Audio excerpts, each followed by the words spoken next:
ഈ ADGP ഇങ്ങനെ സന്ദർശനം നടത്തി എന്നുള്ളത് മുഖ്യമന്ത്രിയുടെ ഓഫീസിൽ അതിന് സ്ഥിരീകരണം കൊടുത്തു എന്നുള്ളത് നിങ്ങളുടെ വാർത്തയാണ്. അതിൻ്റെ വസ്തുത എന്താണെന്ന് എനിക്കറിയില്ല. വാർത്തയും വസ്തുതയും തമ്മിൽ വ്യത്യാസമുണ്ട്. അപ്പോൾ മുഖ്യമന്ത്രിയുടെ ഓഫീസിൽ മുഖ്യമന്ത്രിക്ക് ഇങ്ങനെ വിശദീകരണം കൊടുത്തു എന്ന് ADGP ഇതുവരെ നമ്മളോട് പറഞ്ഞിട്ടില്ല, പരസ്യമായി പറഞ്ഞിട്ടില്ല. ആ വാർത്തയാണ് ഞാൻ കേട്ടിട്ടുള്ളൂ. അപ്പോൾ വാർത്ത അനുസരിച്ചാണെങ്കിൽ അത് വളരെ ഗൗരവമുള്ളൊരു കാര്യമാണ്, വാർത്തയുടെ അടിസ്ഥാനത്തിൽ.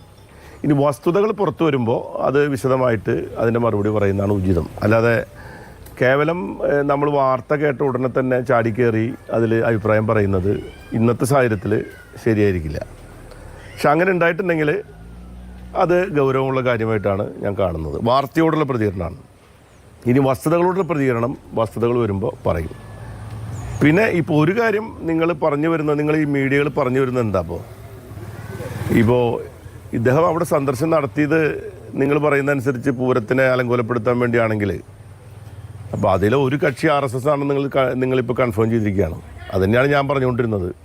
ഈ പൂരം കലക്കുന്നതിന് പിന്നിൽ ഒരു കക്ഷി BJP ആണെന്നുള്ളതാണ്, അല്ലെങ്കിൽ RSS ആണെന്നുള്ളതാണ് നിങ്ങളിപ്പോൾ പറഞ്ഞുകൊണ്ടിരിക്കുന്നത്. തന്നെയാണ്.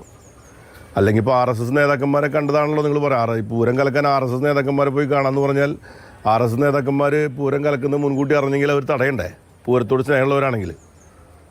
പൂരം കലക്കാൻ ഉദ്ദേശിക്കുന്നുണ്ടെങ്കിൽ പൂരം കലക്കിയാൽ ജയിക്കുമെന്നുള്ള താല്പര്യം ആരുടെ താല്പര്യമാണ്? അത് RSSന്റെ താല്പര്യമാണ്. അപ്പോൾ ഇവിടുത്തെ തൃശ്ശൂർക്കാരായിട്ട് എന്നെ സംബന്ധിച്ചിടത്തോളം ഇവിടെ തോറ്റോ ജയിച്ചോ എന്നുള്ളതല്ല പ്രശ്നം. പൂരം മാധ്യമങ്ങളോട് സംസാരിക്കുകയാണ്.